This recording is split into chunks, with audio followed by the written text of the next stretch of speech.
I was enthusiastic about, I guess, how Wakanda was being presented initially. I think it has a great villain in the story. I think there's an emotional connection to uh, his story, which makes the story complex. And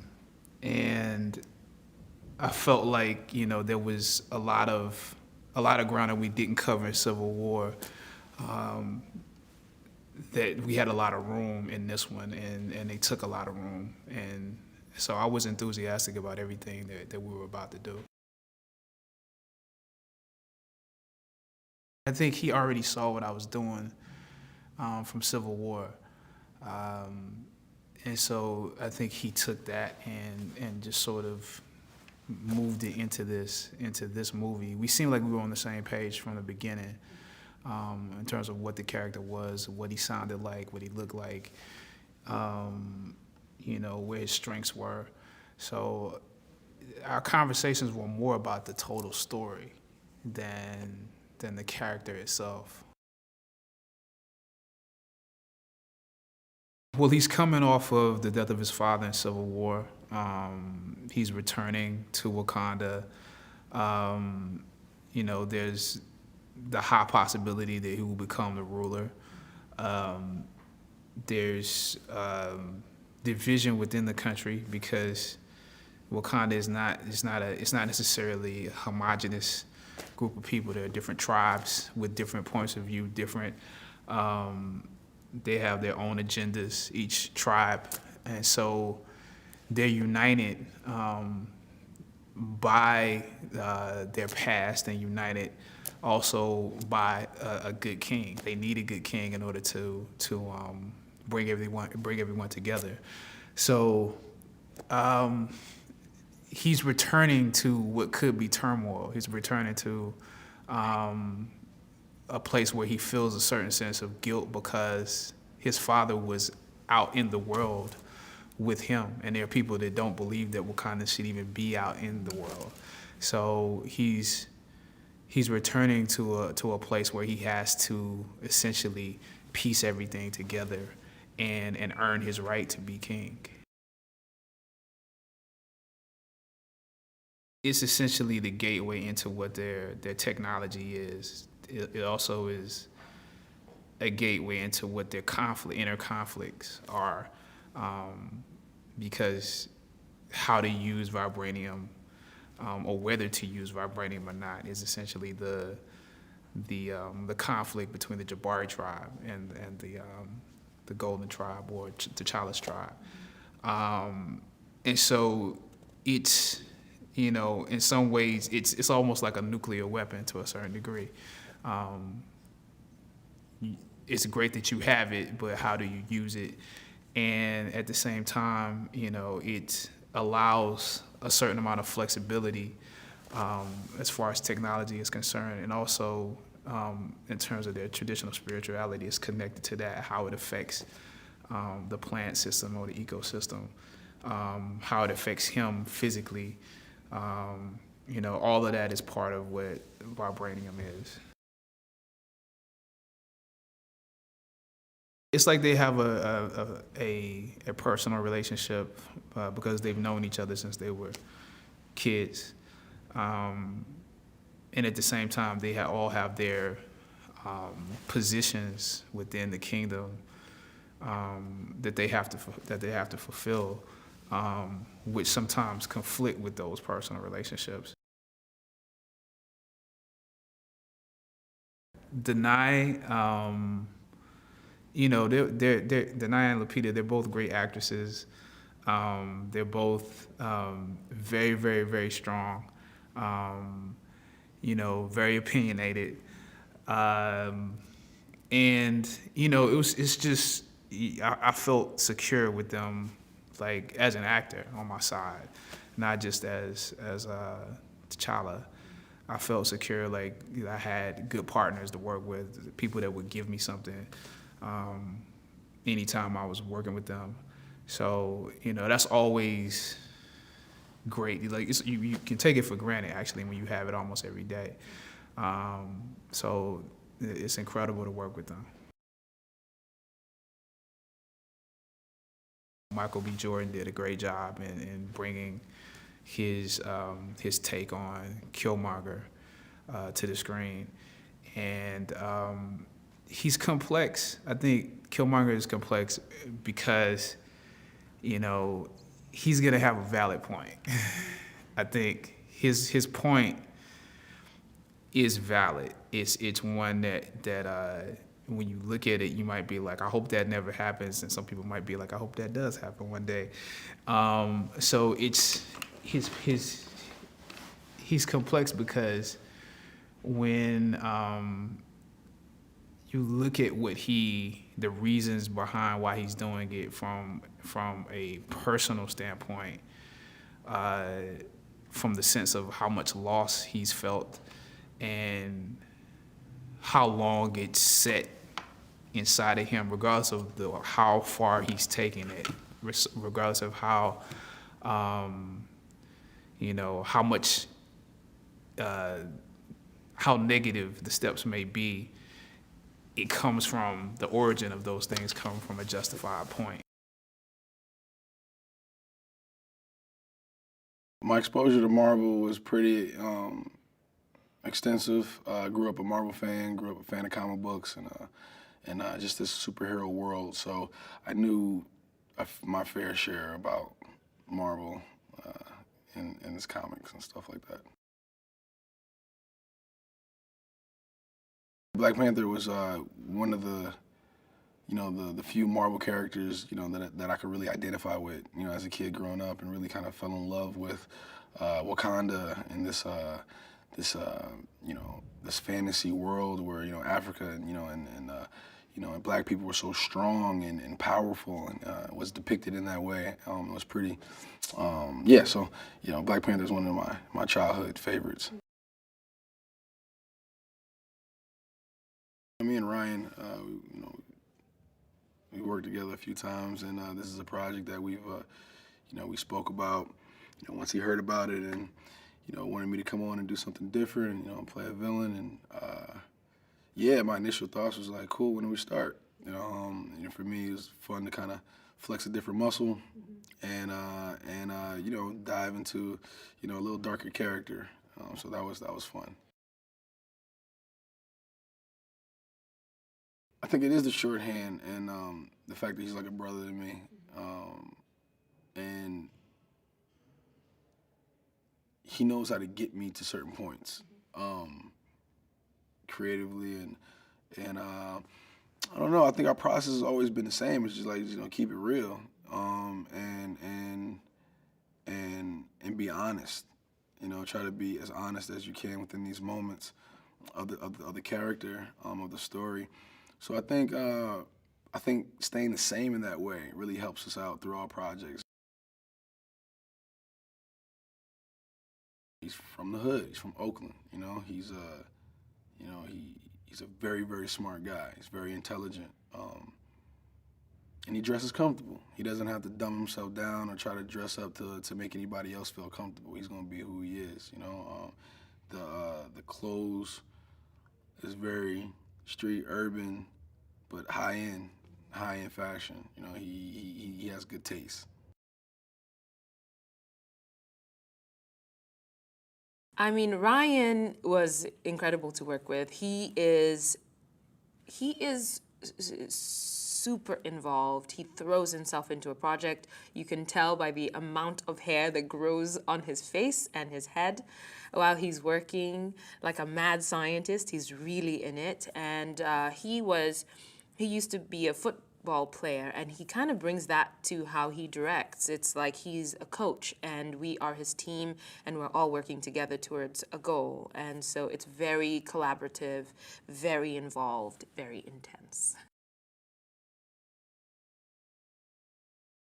I mean, what doesn't Chadwick bring to the character? I mean, he's regal, and he's grounded, and he brings a gravitas to it, and he's extremely handsome, easy on the eyes. And he also has incredible martial arts training as well that he brought to the role.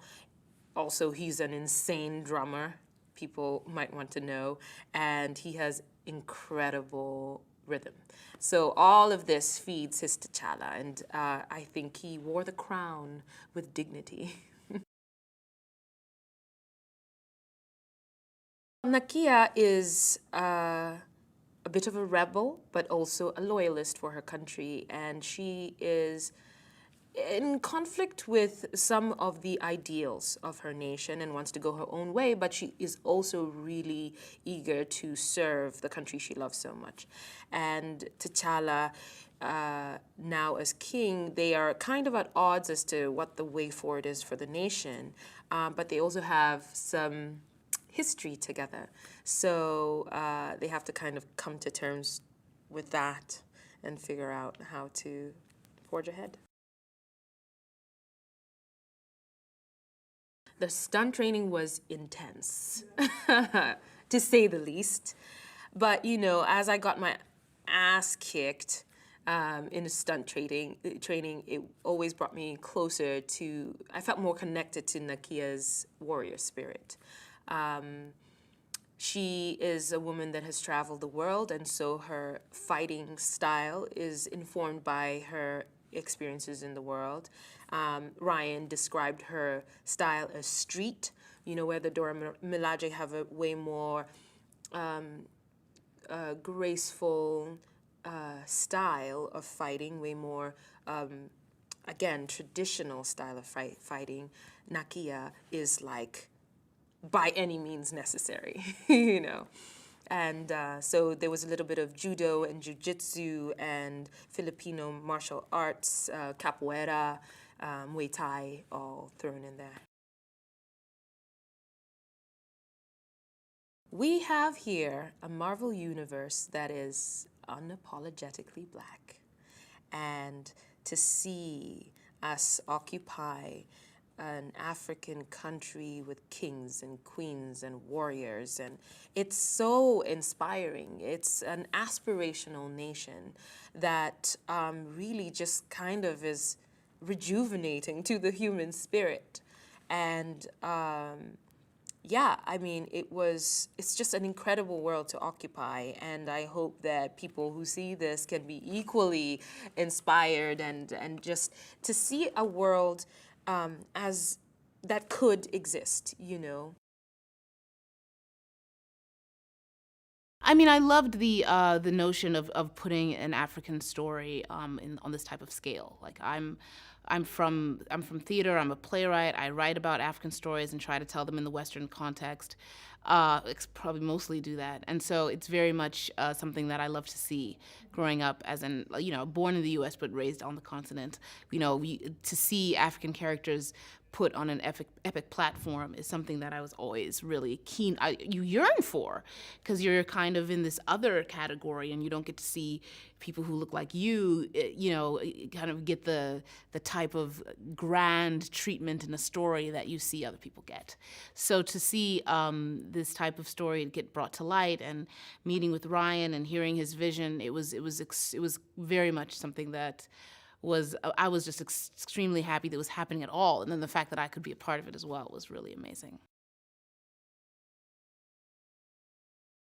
It was an amazing script. I thought that it really brought to light beautiful components of women from the African context, of the power of this very unseen kingdom that, it's this sort of notion that I think a lot of folks who are from the continent love. It's just the idea that we are actually allowed to see a country that prosperous, like the country that was not affected by all the, outside influences that came onto the continent and colonized it, and things that are massive wounds we still deal with. And to see one part of the continent that, is of course mythical, but what a beautiful myth, that it was a place that developed its own way, that just designed its own modernity and resulted in being the most technologically advanced country on the planet. I mean, that to me was so thrilling. Well, Okoye is the head of the Dora Milaje, and in the comic book, there's so many different renditions of how the Dora Milaje fall into all the different type Black Panther renditions you'll read. But in our rendition, which is really cool, it's these women are they're very much they've pledged their lives to the throne and to the maintenance of the security of the kingdom and specifically of the throne. But also in the case of my character Okoye, who is the general of actually the armed forces as a whole and the head of his intel. So she's more than just say in the old renditions, the bodyguard. She's got a much more expansive role than that, and she's deeply involved with all the workings of what's going on in the kingdom. She knows everything. She reports to him. She makes decisions. She's very well known for her abilities as a soldier and as a leader, and that's been very cool to play. Her connection to T'Challa is very close. They're good friends. They've grown up around each other. She was definitely a young girl who stood out from a young age from the border tribe and was able to, of course, was being brought through the ranks and close by him. And so she's known him for a long time. So they're good friends. And she knows, like you'll see the first scene you meet them you meet them both in the same scene at the same time. And they're very much, she's all up in his business, basically. So they have a great relationship. And I mean, right now, there is something that they're dealing with, which is the loss of his father. And so I think that's something that definitely affects her as well, because that's something that she's the head of the Dora Milaje. So the loss of a king is something that weighs hard on her heart as well. And so really she has a deep protection for T'Challa in how she functions. We went through a lot of stunt training. It was very, very interesting. We worked with some fantastic trainers for a good amount of time, and it was really beautiful the way the Dora have a sort of way of fighting that was sort of supposed to be inspired a little bit by just a way of moving as one, almost sometimes in a way that almost mimics something almost dancer-like, but not quite. And so there was a lot of very interesting formations that we created as when the Dora work together to take down somebody, like the fight we have with Killmonger. And there are very specific things that when my character makes a command, does something with her staff, we use staffs, which are like basically very, very sophisticated spears made out of our special metal, vibranium. So we're able to do a lot with them. They're not, you look at them and like, oh, they just have a stick. No, it's not just a stick, which you'll learn shortly if you try and mess with it. So it was very cool. And we're able to find a beautiful grace in these women and also a ferocity. And I think that's a really great combination. What appealed to me about it was the fact that we're exploring a character, a superhero who is from Africa. So that was the first thing. That was, immediately I knew that was going to be fresh and different. The people who are attached to this project. So Ryan Coogler, I wanted to work with him from the time I saw Fruitvale Station, Chadwick, Lupita. So everybody who was already attached, Michael B. Jordan, I wanted to work with them because I knew that they will bring something amazing to it, and I wanted to be a part of that. Chadwick, he brings a lot of depth to his role. It's very internal. I've observed him, throughout my time of filming with him. And the very first time I met him, when we had our screen test in LA, I just knew that he was right for the part. Like, I just knew that he was the right person, because everything for him is internal. It's not so much external, and that's interesting for as an audience member to look into his eyes and see what's going on. You can see there's an inner dialogue going on, and I think that's refreshing, and that's something that I also treasure in acting. So he brings a lot of strength, a lot of integrity to the role, and yeah, I can tell he really enjoys playing this part. Shuri is the princess of Wakanda. She is the Black Panther's little sister, and she is someone who's very innovative. I love the way Ryan has written her in, because at the beginning stages of the Black Panther comic books, she's not really heavily there until she grows up a little bit, and then, you know, she has to, you know, help her brother, you know, save Wakanda and take over, and she has to hold her own and hold it down.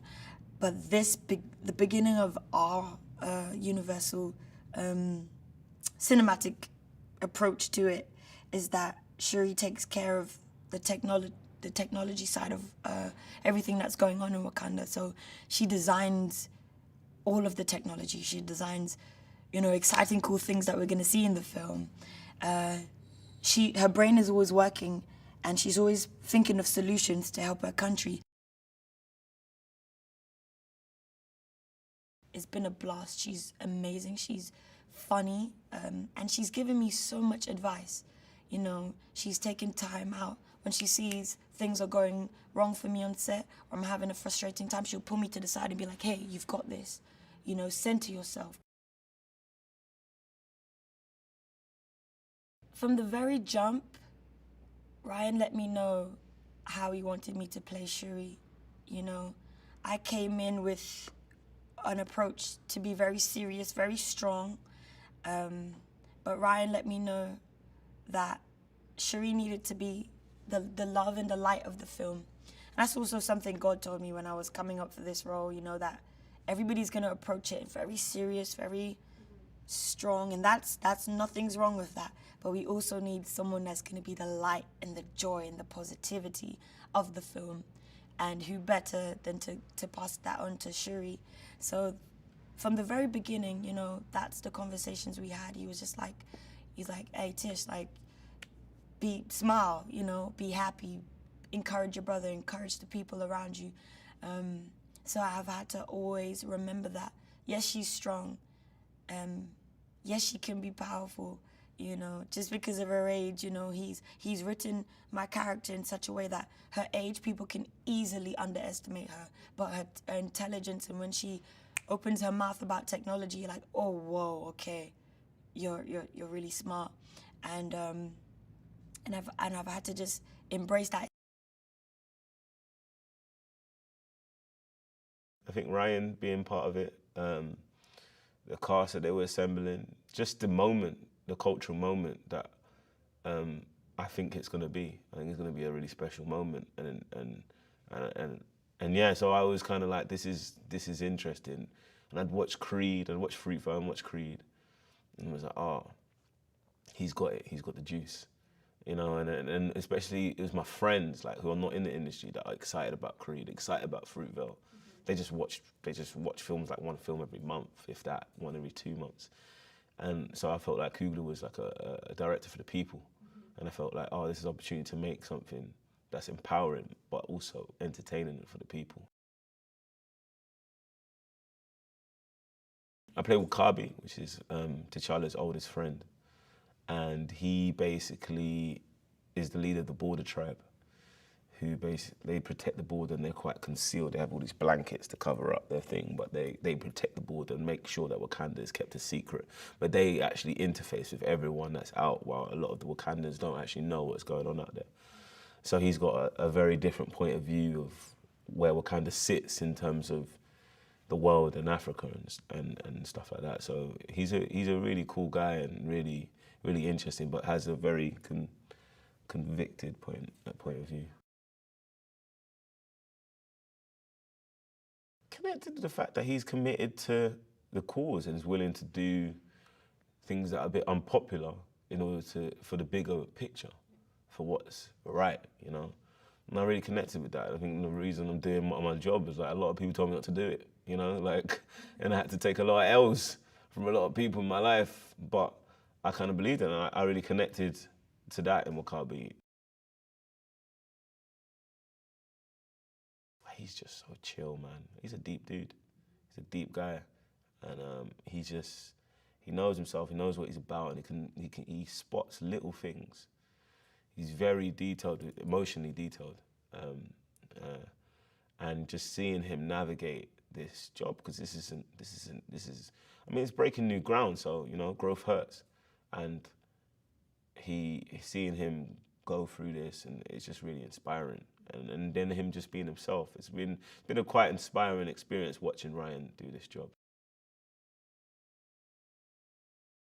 The people that I would work with, you know, because it would be Chadwick, you know, as Black Panther, and Lupita, you know, these wonderful talents, Michael B. Jordan, and of course the director, first and foremost, Ryan Coogler. So I was looking forward to working with him since I'm such a big fan of his work. Well, Letitia and I formed a very beautiful bond, you know. She is a lovely young woman who's full of just fieriness and sass and humor and just openness. So I had a wonderful experience with her and just drew her, you know, just close to me. And we talked to converse, and we listened and we learned from each other. So I had a great time with Chadwick. Just warmth and camaraderie came into it, of course, with a great deal of respect for his previous work. So when I looked at him with proud eyes, you know, they were as mother and also as comrade and colleague and Angela.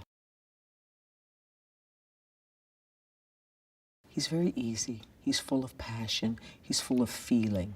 He's a feeling person, and it's right there. On his face, on his shoulder, on it. He wears it on his arm, you know, wears his heart on his sleeve. And he listens. He greets everyone every day with a hug and a kiss and a, "Are you all right?" You know, to take care of you and to listen to your point of view, and he'll take it into consideration, and he will get back to you. He's hardworking. I don't know if he ever had an opportunity to sleep because he was always just on the grind, on the move, and on it. He knew the script, the characters, the story, the background from beginning to end, so he could help you from those who know it intimately to those who, like myself, are new and familiar to the world. So I appreciate him in every single way. Ruth Carter, just, you know, costuming this world really is a character in and of itself, and she did an amazing job. I don't know how she did it, you know, but she was so specific with everyone and with every tribe and what it means and what it looks like. And she, my costumes are, there's a simplicity to them, but there's a grandness to them. From reading, like I did, like the Reginald Hudlin issues, which kind of took more of a cinematic approach to the Black Panther, you know, narrative, and I got a lot of great juicy things from that, which was, you know, a lot of pride and strength and a really great world narrative of what Wakanda was, how they saw themselves, and what separated them from the rest of the world in a really empowering way. So that was like my initial introduction. My first initial response was that it was incredibly grounded. I loved how grounded all the stakes were, that this essentially is a family story. A family in the sense of like a nuclear family, a family in the sense of a communal family, and a family in the sense of, you know, a nationality, a cultural family. So no matter what the arguments are, it's still kind of an internal family drama. What M'Baku interacts with T'Challa about, and you know, whatever comes of it, it's still technically a family drama. Whatever happens between any of the characters, it could still be characterized as this beautiful family drama, you know? I mean, he's a self-professed, you know, man of deep integrity. He really cares about his people, and he is deeply shaped and defined by his cultural identity. He is Jabari, which is one of the main tribes of Wakanda, And being so is a really big part of who he is. And he just has a particular way of wanting his world to reflect where he comes from. He does not want that to be forgotten. And he's a man of deep integrity. However it's manifested, it's still connected to integrity. The conversations with Ryan has been really about just what Wakanda means to this man. You know, what his culture means to him, what his people mean to him, and that he loves them, they love him, and he's willing to die for that. And there's something really powerful about that. A really great thing about my relationship so far with Ryan is that Ryan, I believe, gave a lot of trust to me.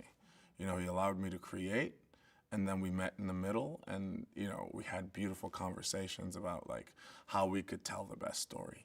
And he's a generous, you know, artist in that way. He's about to sort of do a deal with Claw. He then sees that half of Wakanda are in the room, including T'Challa. So he's thinking, okay, what are they doing here? All these people that he's got with him are pretty tasty. They've not come to talk, they've come for potential business.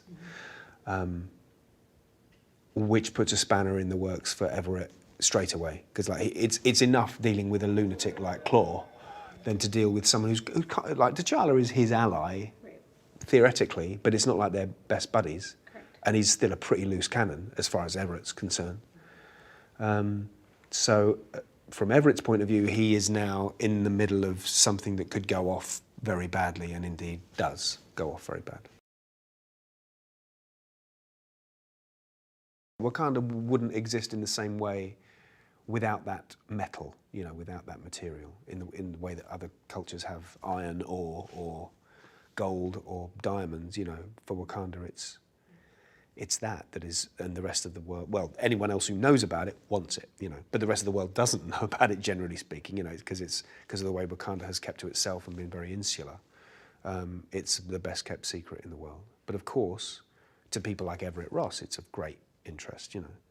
And given that I'm a white American in this very closed African country, I'm seen, understandably, with some suspicion, because I work for the most powerful country in the world, and a country that I guess, you know, it's not unknown for it to stick its nose in people's business, you know, as powerful countries do. So that, yeah, understandably, there is resistance to my presence in Wakanda, yeah.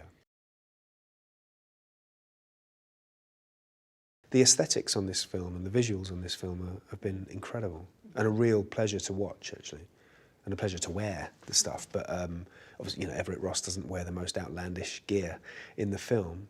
There are people who've, you know, pushing the boat out a little bit more than he is. But just to look at what people are wearing. Look at the hair, look at the makeup, look at the sort of the scarification, the sort of the ornaments on people's faces and in ears. You know, it's pretty amazing. He directs me anyway, in quite an economical way. I think he's a man of as many words as need to be said.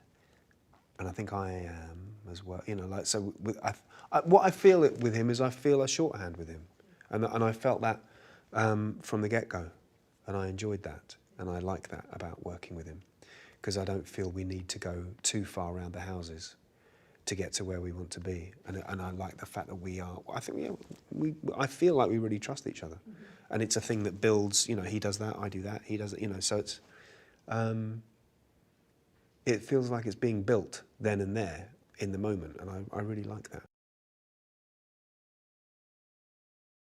Friends would ask me, they were like, you read any comics? I was like, I read a few things, you know, but like, there's this one called the Black Panther, but you didn't know there's this black superhero out there, right? And they're like, no. And so I was working on a TV show at the time, and a buddy of mine said, you know what you should do, dude? You should get the rights to this. And I remember saying to myself, they ain't never gonna do no black superhero movie, man. What you talking about? and here we are. It's history. I mean, it is a predominantly African/African American cast doing a Marvel picture, like a superhero movie with people of color, with Ryan Coogler as a director, you know, Nate Moore running things behind the scenes, Chadwick doing his thing up in front with Lupita and Denai and all the other incredible cast members that we have.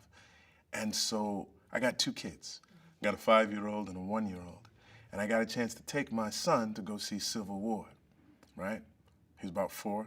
A lot of parents question whether or not I should have taken a 4-year-old. He's good. But it was, you know, when I was a kid, I could see Superman, you know, maybe Batman a little bit later or whatnot. But to see someone who looks like you occupying that role of being larger than life, these images are important, you know, and there's entertainment, but when you get a chance to see a reflection of yourself on the screen as well, there is empowerment. I get a chance to be a part of something that is going to be incredibly empowering for a large multitude of people that haven't had that opportunity as of yet. I was delighted. It was so good because it comes through like gangbusters on all the popcorn things that you would expect and anticipate from a Marvel film, but it also has a wonderful, thought-provoking social message that underlines the whole story.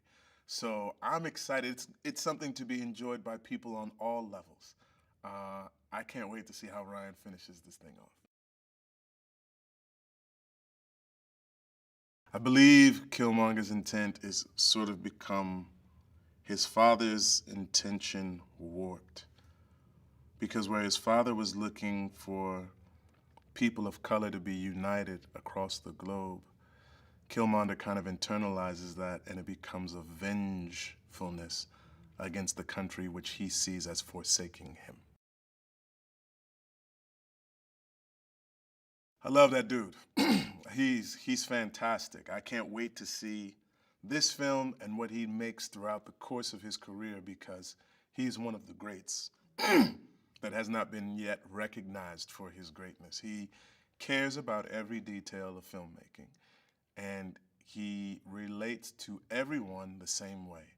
Crew, cast, wherever there's no hierarchy with him, he looks you in the eye, he talks to you.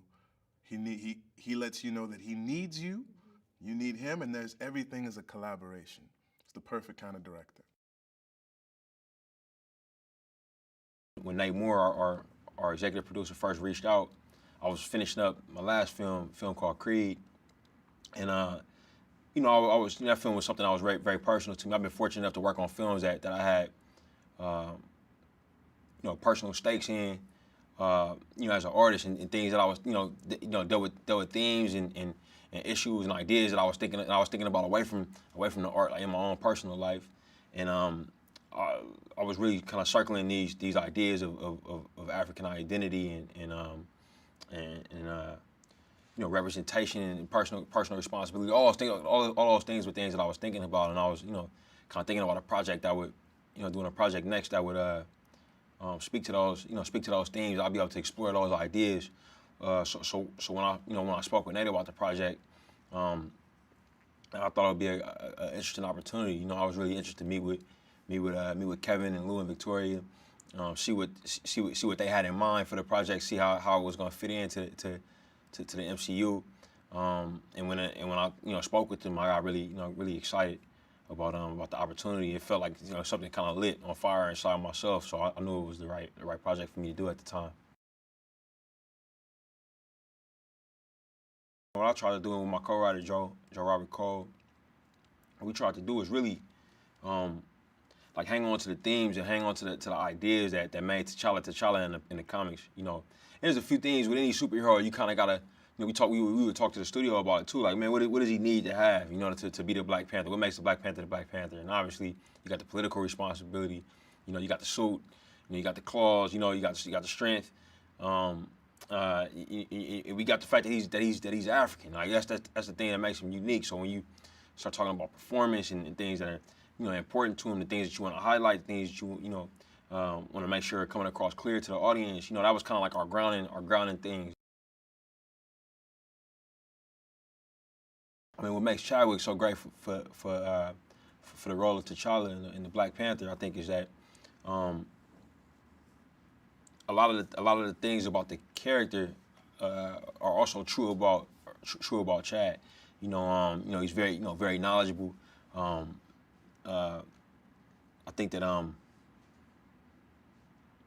he's an athlete, a martial artist, and I think he's at a point in his career right now where he's had he's had a lot of experience playing roles that that come with a lot of weight. So I think he has a guy has a lot of weight to him, now, and I think all of that stuff translates there. He comes from a big family, where he has a lot of responsibility there, which is so all of those, I think he brings all of that stuff to the role. But not to mention that he's incredibly gifted as an actor and as a performer. We find T'Challa right after Civil War. In that film, his father was murdered in a terrorist attack. He wasn't the intended target, but he was kind of collateral damage. But his father was a sitting ruler, and you find him at a time when he's going through the process of inheriting the throne, and all that comes with that. So he's at a crossroads, kind of in his life in terms of responsibility, but he's stepping into a role that he always knew he would have to step into at one point, but he's not quite sure he's ready. And it's at a time when Wakanda is kind of struggling with that, having an identity crisis, so to speak. And it happens like it's a generational transition. I think that. And it's interesting because I think that the world is kind of going through that right now. All over. Younger people are starting to inherit positions of power, and they find themselves kind of saying, hey, which way are we going to go? Are we going to go in a different direction? Are we going to go in the direction that we've always been going? And I think that T'Challa's position is kind of that. In the comic books, you have these female characters that are incredibly important to T'Challa, are incredibly important to the country of Wakanda. And that includes, Ramonda, his mother in the books. Shuri is his younger sister, and who is the heir to the throne when T'Challa is occupying the throne. You have the Dora Milaje, who are this all-female, guard and warrior unit. They're kind of like the Secret Service if you cross them with the Navy SEALs. And then you have the character Nakia in the film, who's a spy, a Wakandan spy, but also T'Challa's love interest in the story as well. And you have Okoye, who kind of heads up the Dora Milaje and also heads up the Wakandan military. So we have all those characters in the film, and they all represent a different piece of the country, but they also have a different relationship with T'Challa, and this film is kind of a love story, between this country and these characters. Every character, feels a certain way towards Wakanda, and they have a particular responsibility to it, as well as towards our main character. So, we thought that was really interesting thing to play with, and also see the relationship that these women have with each other. Mike is Killmonger. I mean, I think that that was another role. The role was written with Mike in mind. I collaborated with Mike. I guess it's our third time working together, third film together. Now he's also like Lupita. He's incredible actor, and very versatile. And I think Mike's the biggest thing with Mike is I think that audiences find you watch him and you can't help but to feel for him. You can't help but to feel empathy for him, no matter what character he's playing, no matter what he's going through. And for us, it was exciting for him to play a villain, because he's never really done that before. You're talking about a guy who's been acting pretty much his whole life, since he was very young. That's how he's been earning a living, So how exciting is it to get to do something new with somebody that they haven't done before? Angela's incredible, incredibly incredibly strong actress, man, and has a great.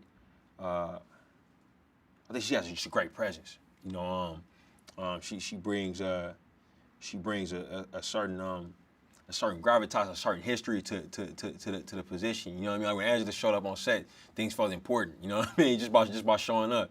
You know, and she has that about her. But it was such amazing. I had such an amazing time working with her, and I thought she brought she brought a sense of she brought a weight to Wakanda. You know what I mean? And her relationship with both T'Challa and Letitia, who played Shuri, was just great. And it was just great in the film, man. They felt like a real family. I'm really excited for audience to see it because I started off this film with this idea, and this question what does it mean to be African? You know what I mean? Like that was the question. That was the thought that I had because I wasn't quite sure. Even at 30 years old at the time when I got the project, I wasn't sure what the answer to that question was. Even though I'm African myself. You know what I mean?